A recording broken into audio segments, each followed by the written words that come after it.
안녕하세요. 김호준입니다. 박 대통령과 최순실 그리고 비서진들은 대포폰을 사용했다. 특검의 수사 결과죠. 어제는 그런 대포폰을 최순실의 개인 비서 노릇을 한 청와대 이영선 행정관의 후배가 운영하는 휴대폰 대리점에서 개설했다는 사실까지 밝혀졌습니다. 생각해보면 기가 막힐 일입니다. 세계 어느 나라 대통령이 자신의 비서진들과 대포폰으로 상시 통화하고 그리고 그 대포폰은 비서진의 민간인 지인을 통해서 주기적으로 대량으로 공급받습니까? 대통령까지 갈 것도 없습니다. 일개 주민센터도 그렇게는 안 돌아갑니다. 사기업도 그런 곳은 없죠. 사장과 직원들이 항상 대포폰으로 통화하고 몇 개월마다 폰을 전부 교체하고 그런 회사가 있나요? 범죄 집단 말고 그런 곳이 있습니까? 항상 대포폰을 사용하는 사람은 자신이 하는 일이 세상에 드러나서는 안 되는 일이라는 걸 스스로 자각하고 있는 겁니다. 박 대통령은 아무것도 몰랐고 오로지 국정 운영만 생각했다는 말을 그래서 믿을 수가 없는 겁니다. 국정 운영을 왜 대포폰으로 합니까? 김호준 생각이었습니다.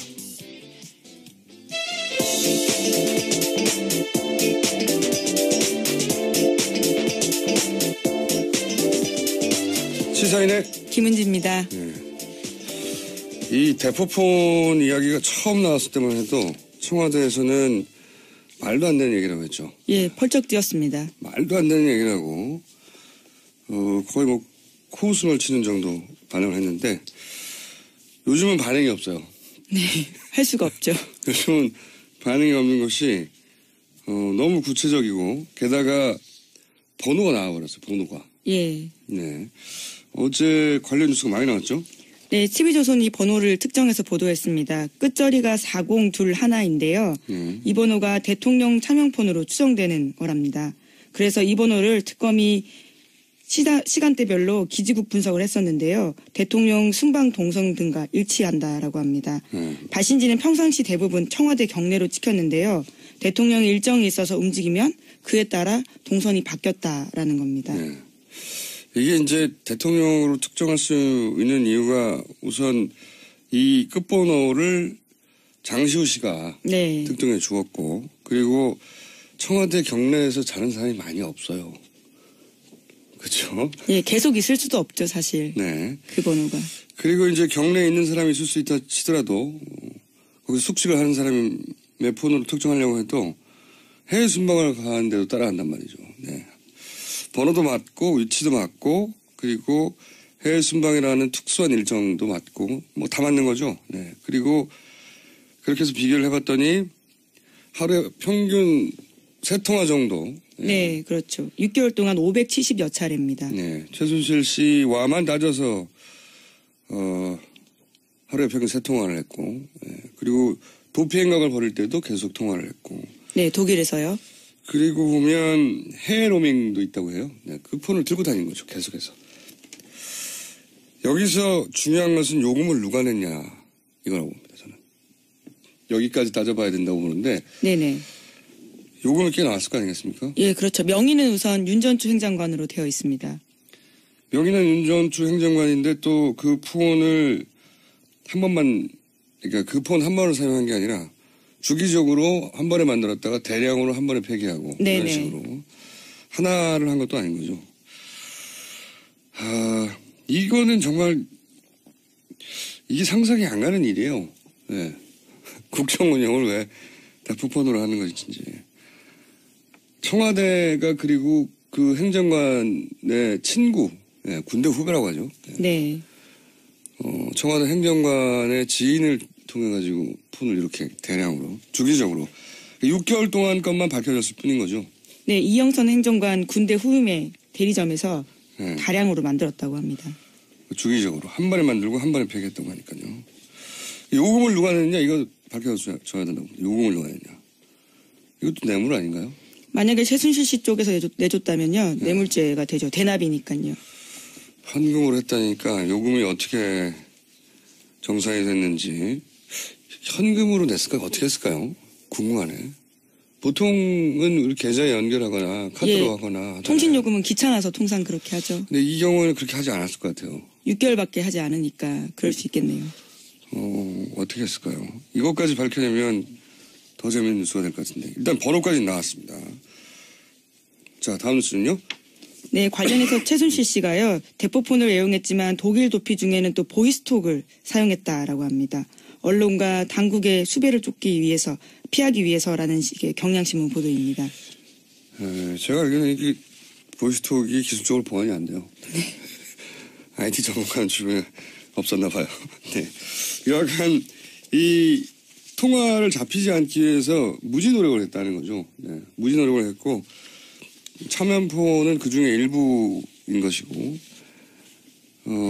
보이스톡도 사용을 했고 일반적인 통화는 하지 않으려고 했다는 거죠. 알려진 번호로는. 네네. 그렇고. 그러니까 범죄 집단을 떠올리는 겁니다. 그런 경우가 어딨어요. 회사에서도 그렇게 하네요. 저는 이런 경우를 들어본 적이 없어요. 회사 사장이 항상 직원들과 대포폰으로만 통화한다. 주기적으로. 그런 회사도 없습니다. 회사도 없는 일이고 무슨 어떤 정부 부처는 항상 그 부처는 항상 대포폰으로 회의한다. 말이 안 되잖아요. 근데 하물며 청와대에서 이런 식으로 주기적으로 했다는 건 자기들이 하는 일이 이게 이상한 일이라는 걸 알았던 거죠. 너무나 자명하게도. 왜냐면 이게 보안폰이 있거든요, 따로. 네, 그렇죠. 지급을 합니다, 청와대에서. 네. 물론 최순실 씨한테는 지급하지 않습니다. 그러니까요. 그러니까 들키지 말아야 하는 일이라는 걸, 들키면 안 된다는 걸 알고 있었던 거죠. 너무나 자명하게도. 그런데 국정 운영만 했다고 하니까 믿을 수가 없는 겁니다. 말이 안 되는 거죠. 이 대포폰 만약에 취임 이후부터 계속 다 추적해낼 수 있다면 어마어마한 양이 나올 것 같아요. 네, 청문회 때도요. 차은택 씨 같은 경우에도 자기가 대포폰 전해받았다라고 이야기했고요. 최순실 씨한테요. 뿐만 아니라 최순실 씨와 함께 일하는 사람들은 다 하나씩 가지고 오라고 했다고 합니다. 그런 것만 보더라도요. 실물이 없어서 그렇지 번호가 어마어마한 거죠. 그러니까요. 같은 시간대만 하더라도 막 10개씩 휴대폰에서 나오고 그랬대잖아요. 네. 그래서 이제 본인도 헷갈리니까 거기 뭐 스티커 하나 뭘 붙여놨다면서요? 예, 반창고 붙여놓은 건 실제로 제가 봤습니다. 워낙 개수가 많다 보니까요. 쓰다가 버린 것 중에 일부를 확보하신 거죠? 예. 세상에서 반창고가 붙어있다고 합니다. 무슨 반창고예요? 예, 그때 뽀로로 반창고였습니다. 뽀로로 반창고. 꽤 귀여운. 예. 그래서 이제 뽀로로 그림에 따라서 구분을 하는군요. 이 사람은 집에 반창고가 다양한 종류가 있지 않다 보니까 그 당시에 뽀로로 반창고가 잘 나갔던 것 같습니다. 그래서 그걸 붙여놓은 게 아닌가 싶습니다. 뽀로로 캐릭터 여러 개예요? 그건 저도 그 3개까지는 모르겠는데 어쨌든. 예. 그리고 이제 그 폰을 확보해서 보면 겨우 한 사람이나 두 사람이나 세 사람 많아봐야. 네, 그렇죠. 그 폰으로는 그 사람들하고만 통화하는 거죠? 예, 맞습니다. 특정인의 번호만 넣어주고요. 상대방도 아마 대포폰 번호이기 때문에요. 기억을 못할 겁니다. 그렇기 때문에 입력을 해서 그렇게 전해주는 거죠. 이 폰으로는 이것만 해라. 제가 보기에는 말이죠. 이거는 그 조직범죄 아니면 간첩이에요. 그거 외에는 이런 식의 조직적이고 주기적이고 대량의 대포폰을 사용하는 케이스는 있을 수가 없는데 그걸 대통령이 사용했다고 하니까 이게 황당한 거죠. 이런 뉴스에는 왜 청와대 응답이 없답니까? 처음에 대포폰 얘기 나왔을 때만 하더라도 절대 번호는 알려지지 않을 거라고 생각했던 것 같아요. 예, 그럴 수 있죠. 네, 그래서 이제 전면 부인했다가 요즘 너무 구체적이니까 대답이 없습니다. 그리고 홍보 라인에서 실제로 몰랐을 수도 있을 거란 생각도 들긴 듭니다. 어떤 선까지만 알고 그 아래로는 몰랐을 것 같아요. 예. 그래서 정말 없다고 그 당시 생각했을 수도 있지 않나라는. 네. 지금은 이제 물어봐야 되잖아요. 그렇죠. 네. 쓰셨어요? 이렇게 물어봐야 되는데 아무도 안 물어보나 봅니다. 네. 예, 정호성 전 비서관 같은 경우에도요. 헌법재판소에 나와서 대통령이 썼다라는 거 증언했거든요. 예, 입이 다 안 맞춰진 거죠. 어떤 부분은 디테일까지. 자, 다음 뉴스. 이 헌재 관련 뉴스가 요즘 쏟아지고 있어요. 또 나왔죠, 몇 가지. 네, 박 대통령 쪽은 헌법재판소가 어제까지 제출하라고 한 종합준비 서면을 내지 않았습니다. 제출하지 않은 이유는 따로 말하지 않았는데요. 헌법재판소는 지난 16일 최종 변론 날짜를 정하고 종합준비 서면 하루 전날까지 제출하라 이렇게 예약했거든요. 그런데 그것도 안 지킨 거죠. 네. 아니 최종 변론을 계속해서 박근혜 대통령 변호인단 요청에 따라서 연기해 왔어요. 22일을 24일로 바꿔주고 24일을 27일로 바꿔줬는데 또 27일에 최종 종합 준비 서면을 내라고 했는데도 또 안 지킨 겁니다. 예. 변론에 맞춰서 준비 서면 내야 되는데요. 안 낸 거죠. 여기 헌재가 하라고 하는 일을 안 해요. 헌재를 이렇게까지 무시하기엔 상상할 수 없는 일인데. 네, 재판부는 소송 지휘권이라고 해서요. 기본적으로 이렇게 재판을 진행할 수 있는 권리를 가지고 있습니다. 네, 아무것도 안 지켜요. 아무것도. 그렇죠. 무시하는 거죠. 네, 제가 피고인으로 많이 서봤지 않습니까? 안 지키기 어려워요. 사법부가 결정을 하면 사법부의 심기를 건드리지 않기 위해서 가능하면 모든 걸 지키거든요. 근데 여기서는 뭐 한두 번이 아니고 몇 번째입니까? 안 지켜요, 그냥. 아무 말도 없이. 이유도 말을 안 합니다. 네, 그냥 안 지킵니다. 어떻게든 계속 연기하려고 하는 거죠. 3월 13일 어떻게든 연기하려고 하는 건데, 그 과정에서 말도 막혀요.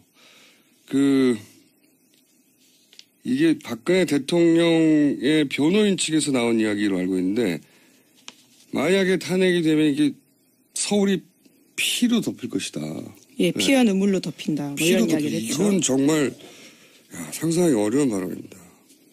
이거는 소위 이제 맞불 집회를 직접 발언을 들어보신 분들이 있는지 모르겠는데, 거기 보면 정말 과격한 발언 많이 나오거든요. 총으로 쏴서 죽여야 된다는 얘기도 나와요. 정말로. 네, 동시대를 살고 있는 시민인가라는 생각이 들 정도로. 발언의 수위가 뭐 탄핵은 안 된다. 그런 게 아닙니다. 총으로 쏴서 죽여야 된다 이런 발언들 막 나오거든요. 그 발언하고 정확하게 맥을 같이 하는, 피로 덮일 것이라는 말을 어떻게 헌재 재판소에서 대통령 변호인 측이 얘기를 합니까? 이거 변호인 측이 한 얘기예요. 서울이 피와 눈물로 덮일 것이다. 이 보통 일이 아닙니다. 이 양반들이 무슨 생각을 하는 건지. 자, 그래서 헌재 재판관들이 이제 경호인을 배치했죠. 예. 네, 그렇습니다. 경호를 대폭 강화해서요. 재판관 1명당 권총 등으로 무장한 3명의 경호 인력을 붙여서 24시간 근접 경호한다라고 합니다. 실탄도 장전했다고. 예. 어제 제가 이제 문재인 전 대표 네네. 관련 경호 배치했다는 단독을 했더니 보도가 나왔지 않습니까? 사실 맞아요. 근데 이제 그걸 농담으로만 생각하거나 이제 일종의 블랙메일로만 생각할 수 없을 정도로 자세한 얘기가 있어서 심각하게 받아들였다고 하는데, 헌재 재판관들한테 실탄을 장전해서 3명의 경호 인력을 붙였다. 이거가 만약에 한 달 전에 이런 뉴스가 나왔으면 이거 오버한다고 그랬겠죠. 뭐 이렇게 오버까지 하냐고. 장난이 아닙니다. 예. 좀 뜬금없는 곁가지 얘기를 했는데, 제가 이제 제보자를 많이 만나는 직업이잖아요. 제보자를, 각종 수의 제보자를 많이 만나봤어요. 조용히, 은밀히. 근데 이게 비밀이 가장 많이 새는 곳이 어디냐면 첫 번째가 운전기사입니다. 아, 그렇죠. 네. 저도 운전기사 많이 만나봤어요. 운전기사가 이제 차 안에서 무심코 통화를 하는 거죠. 네. 동선도 다 알고 계시고요. 기사님들께서는. 네. 그래서 운전기사를 통해서 비밀이 많이 나오고, 두 번째가 경호 인력입니다. 예. 뜬금없는 이야기인데, 예. 이 헌재 재판관님들의 이제 발언 하나하나가 굉장히 민감하고 앞으로 탄핵 결론이 어떻게 날지에 단서를 얻을 수 있는 유일한 분들이잖아요. 8분이. 자, 이 경호 인력 앞에서는 발언을 조심해 주십시오. 제 경험상 운전기사와 경호 인력을 통해서 중요한 비밀이 많이 나오더라. 네, 기자들의 핵심 취재원이기도 합니다. 네, 그 사람들한테 달려가서 물어보거든요. 네. 거기서 많이 나와요. 의외로. 뭐 주무실 때 제외하고, 그쵸? 예. 거기에 같이 있는 분들이다 보니까, 그리고 이제 항상 앞에 있으면 방심을 하게 되죠. 자기를 도와주는 사람들이라고 생각하고. 그래서 무심코 통화하거나 얘기하는 과정에 작은 단서들, 이걸 통해서 이제 기자들이 많이 보도를 하죠, 뭔가. 예, 그리고 어디 갔는지, 누굴 만났는지, 그 정도 정보도 굉장히 중요하거든요. 그러니까 누굴 만났는지 모르고 통화하는 것만 들어도, 예. 통화를 하다 보면 옆에 운전기사나 경호 인력이 있다는 걸 깜빡하고 뭔가 속내를 말하는 경우가 있어요. 네. 이분들을 잘 경호해 주시고 그리고 재판관님들은 경호 인력 앞에서 판결과 관련된 이야기를 안 하시는 게 좋다.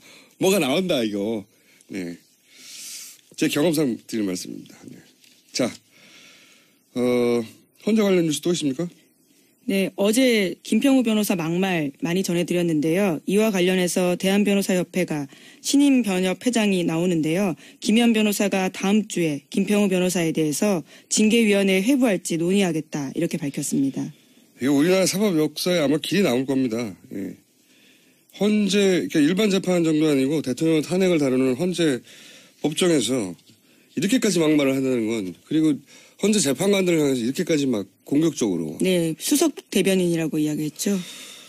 그것도 그렇고 이 발언들, 당신들이 탄핵하면 대통령 피가 덮인다니까. 네, 내란이라는 말도 했습니다. 맞아요, 내란이라는 말도 했죠. 예. 이거는 헌재를 무시해도 이렇게까지 무시할 수 있는지 상상할 수 없는 일이거든요. 저는 재판관들을 이렇게까지 자극하는 이유를 이해할 수가 없어요. 기본적으로는 이제 박근혜 대통령을 지지하는 맞불 집회에게 보내는 메시지죠, 우선은. 그렇다고 해도 그렇죠. 그거는 밖에 나와서 기자회견을 하던가, 헌재 재판정에서, 이거 제가 요즘도 저는 재판을 받고 있거든요. 변호사들이 화제예요, 화제. 왜 이렇게 하느냐. 예, 왜냐면 법조인들은 너무나 이해할 수 없기 때문에 이렇게 하는 게 너무 이해가 안 간다고. 화제예요, 다들. 정말 이상한 일이고, 너무 극단적이어서 변협까지 나선 거죠. 네, 김평우 변호사가 대한변협 회장 출신인데요. 대한변협에서 징계를 논의하겠다라고 한 거죠. 한마디로 자기 편을 더 격동시키려고 하는 건데, 그렇다고 해도 이렇게까지 하나. 사법 역사에 아마 길이 남을 겁니다. 그러니까 이 재판관들도 얼마나 스트레스를 받겠어요. 이해할 수 없습니다. 자, 다음 뉴스는요? 네, 황교안 권한대행이요. 특검법 개정안 처리가 무산된 어제에도 수사기간 연장과 관련해서는 아무런 입장을 내놓지 않았습니다.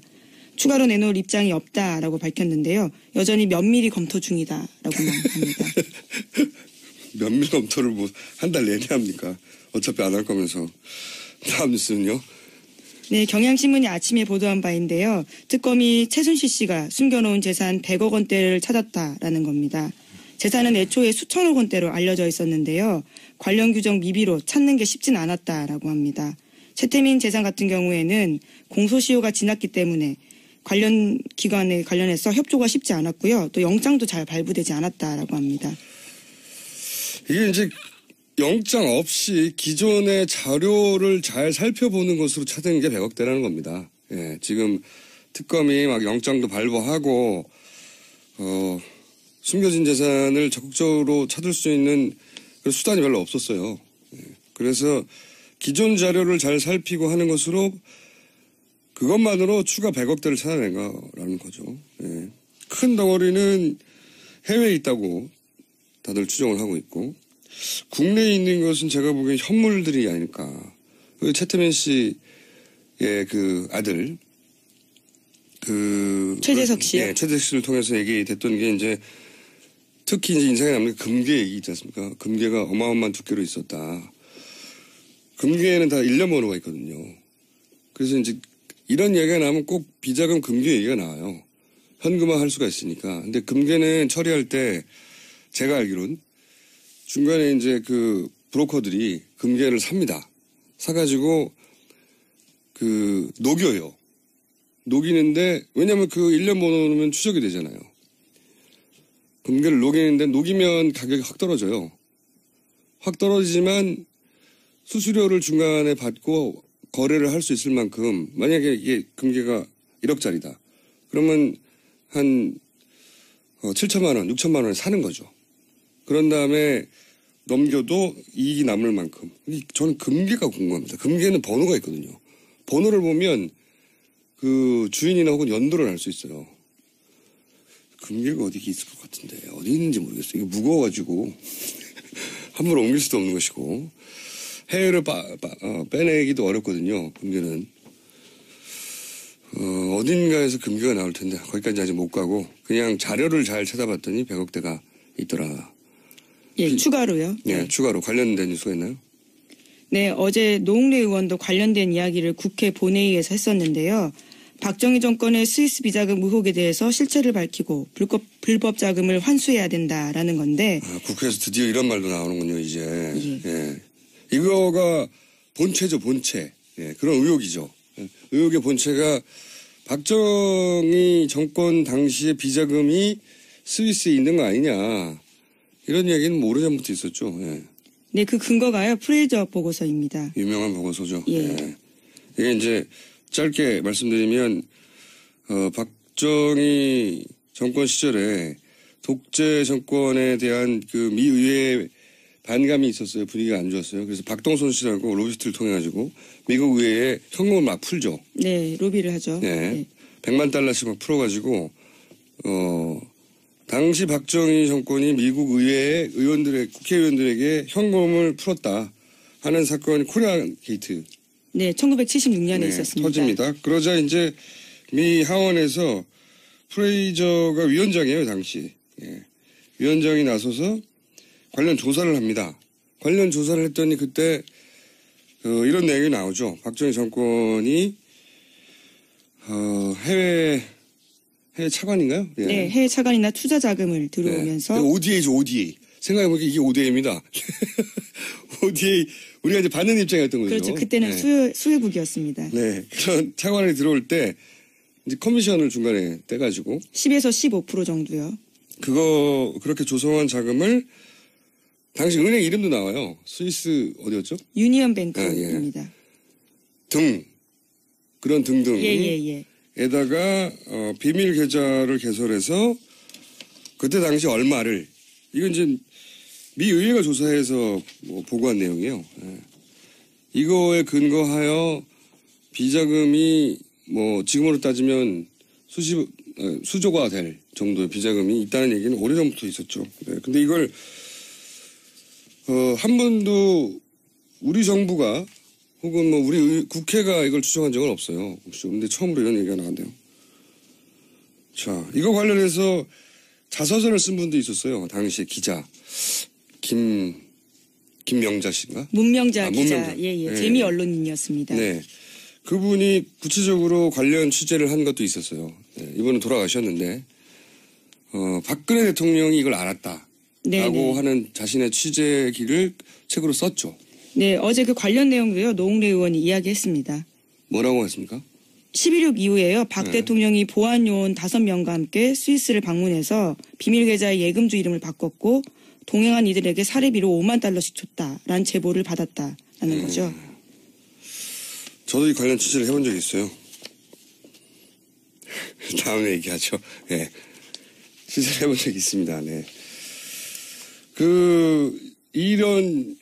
이런 제보를 할 만한 분들이 나이가 너무 많아요, 이제. 관련 사실을 알거나 들었거나 하는 분들 중 나이가 굉장히 많고,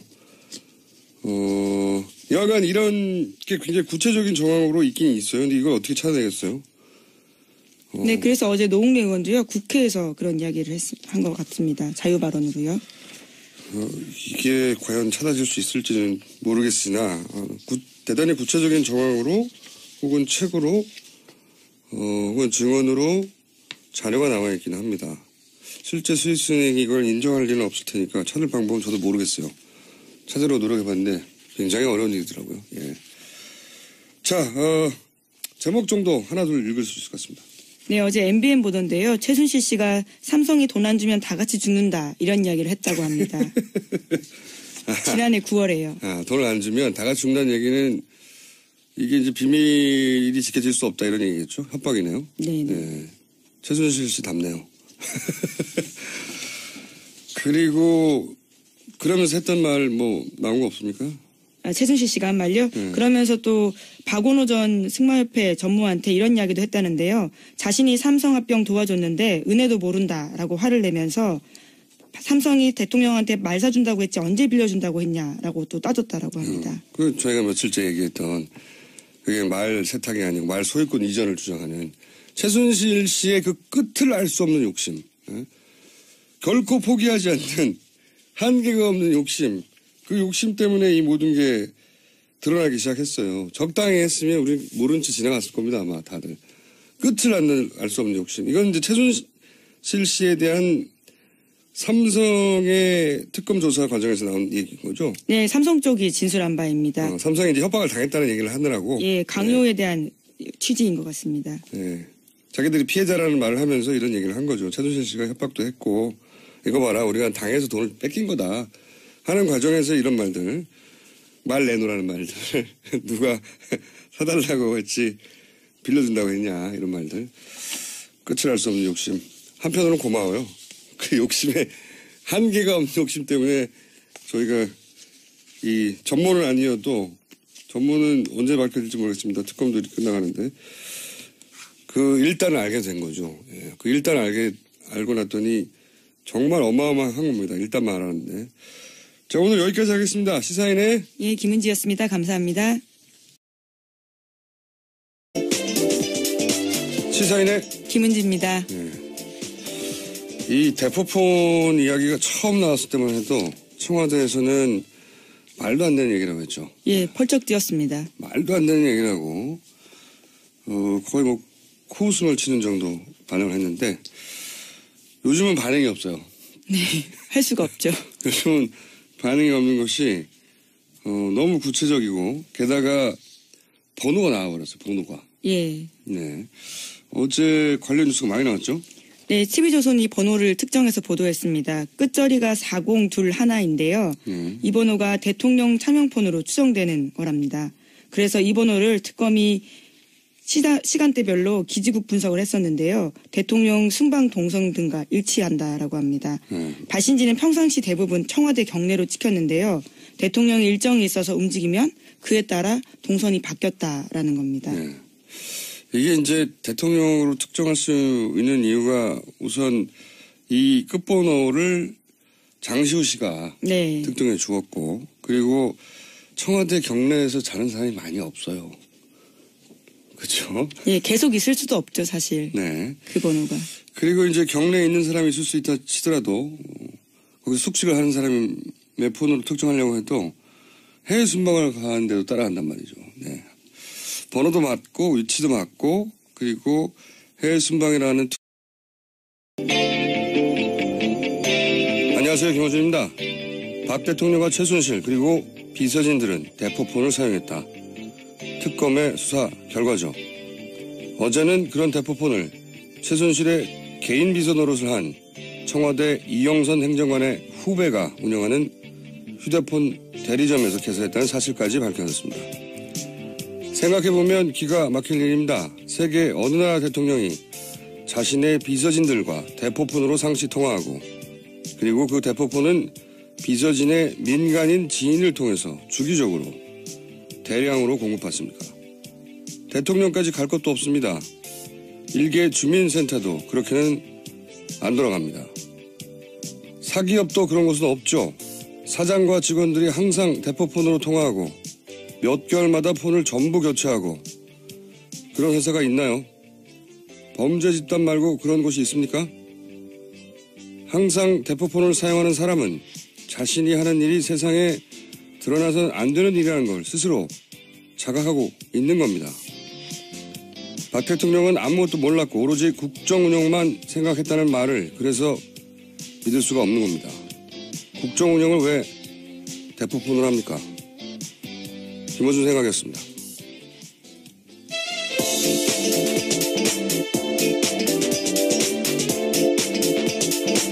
그리고 무슨 어떤 정부 부처는 항상 그 부처는 항상 대포폰으로 회의한다. 말이 안 되잖아요.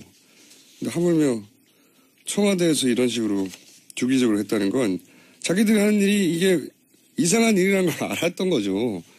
너무나 자명하게도. 왜냐면 이게 보안폰이 있거든요, 따로. 네, 그렇죠. 지급을 합니다, 청와대에서. 네. 물론 최순실 씨한테는 지급하지 않습니다. 그러니까요. 그러니까 예. 들키지 않아야 말아야 하는 일이라는 걸 들키면 안 된다는 걸 알고 있었던 거죠. 너무나 자명하게도. 그런데 국정 운영만 했다고 하니까 믿을 수가 없는 겁니다. 말이 안 되는 거죠. 이 대포폰 만약에 취임 이후부터 계속 다 추적해낼 수 있다면 어마어마한 양이 나올 것 같아요. 네, 청문회 때도요. 차은택 씨 같은 경우에도 자기가 대포폰 전해받았다라고 이야기했고요. 최순실 씨한테요. 뿐만 아니라 최순실 씨와 함께 일하는 사람들은 다 하나씩 가지고 오라고 했다고 합니다. 그런 것만 보더라도요. 실물이 없어서 그렇지 번호가 어마어마한 거죠. 그러니까요. 같은 시간대만 하더라도 막 10개씩 휴대폰에서 나오고 그랬대잖아요. 네. 그래서 이제 본인도 헷갈리니까 거기 뭐 스티커 하나 뭘 붙여놨다면서요? 예, 반창고 붙여놓은 건 실제로 제가 봤습니다. 워낙 개수가 많다 보니까요. 쓰다가 버린 것 중에 일부를 확보하신 거죠? 예, 예. 디자인에서 반창고가 붙어있다고 합니다. 무슨 반창고예요? 예, 그때 뽀로로 반창고였습니다. 꽤 귀여운. 예. 요금을 누가 냈냐? 이거 밝혀줘야 된다고. 요금을 누가 냈냐? 이것도 뇌물 아닌가요? 만약에 최순실 씨 쪽에서 내줬다면요. 뇌물죄가 되죠. 대납이니까요. 현금으로 했다니까 요금이 어떻게 정산이 됐는지 현금으로 냈을까? 어떻게 했을까요? 궁금하네. 보통은 우리 계좌에 연결하거나 카드로 하거나 하잖아요. 통신요금은 귀찮아서 통상 그렇게 하죠. 근데 이 경우에는 그렇게 하지 않았을 것 같아요. 6개월밖에 하지 않으니까 그럴 수 있겠네요. 어떻게 했을까요? 이것까지 밝혀내면 더 재밌는 뉴스가 될 것 같은데. 일단 번호까지 나왔습니다. 자, 다음 뉴스는요? 네, 관련해서 최순실 씨가요. 대포폰을 애용했지만 독일 도피 중에는 또 보이스톡을 사용했다라고 합니다. 언론과 당국의 수배를 쫓기 위해서 피하기 위해서라는 식의 경향신문 보도입니다. 제가 알기로는 이게 보이스톡이 기술적으로 보완이 안 돼요. 네. IT 전문가는 주변에 없었나 봐요. 네. 여하간 이 통화를 잡히지 않기 위해서 무지 노력을 했다는 거죠. 네. 무지 노력을 했고 차면포는 그 중에 일부인 것이고 보이스톡도 사용을 했고 일반적인 통화는 하지 않으려고 했다는 거죠. 알려진 번호로는. 네네. 결코. 그러니까 범죄 집단을 떠올리는 겁니다. 그런 경우가 어딨어요. 회사에서도 그렇게 하네요. 저는 이런 경우를 들어본 적이 없어요. 회사 사장이 항상 직원들과 대포폰으로만 통화한다. 주기적으로. 그런 회사도 없습니다. 회사도 없는 특수한 일정도 맞고 뭐 다 맞는 거죠. 네. 그리고 그렇게 해서 비교를 해봤더니 하루에 평균 3통화 정도. 네, 그렇죠. 6개월 동안 570여 차례입니다. 네, 최순실 씨와만 따져서 하루에 평균 3통화를 했고, 그리고 도피 행각을 벌일 때도 계속 통화를 했고. 네, 독일에서요. 그리고 보면 해외 로밍도 있다고 해요. 네, 그 폰을 들고 다니는 거죠, 계속해서. 여기서 중요한 것은 요금을 누가 냈냐 이거라고 봅니다. 저는 여기까지 따져봐야 된다고 보는데. 네네. 요금이 꽤 나왔을 거 아니겠습니까? 예, 그렇죠. 명의는 우선 윤전추 행정관으로 되어 있습니다. 명의는 윤전추 행정관인데 또 그 폰을 한 번만, 그러니까 그 폰 한 번을 사용한 게 아니라 주기적으로 한 번에 만들었다가 대량으로 한 번에 폐기하고 네네. 이런 식으로 하나를 한 것도 아닌 거죠. 이거는 정말 이게 상상이 안 가는 일이에요. 네. 국정 운영을 왜 대포폰으로 하는 것인지. 청와대가 그리고 그 행정관의 친구, 네, 군대 후배라고 하죠. 네. 청와대 행정관의 지인을 통해 가지고 폰을 이렇게 대량으로 주기적으로 6개월 동안 것만 밝혀졌을 뿐인 거죠. 네, 이영선 행정관 군대 후임의 대리점에서 네. 다량으로 만들었다고 합니다. 주기적으로 한 번에 만들고 한 번에 폐기했다고 하니까요.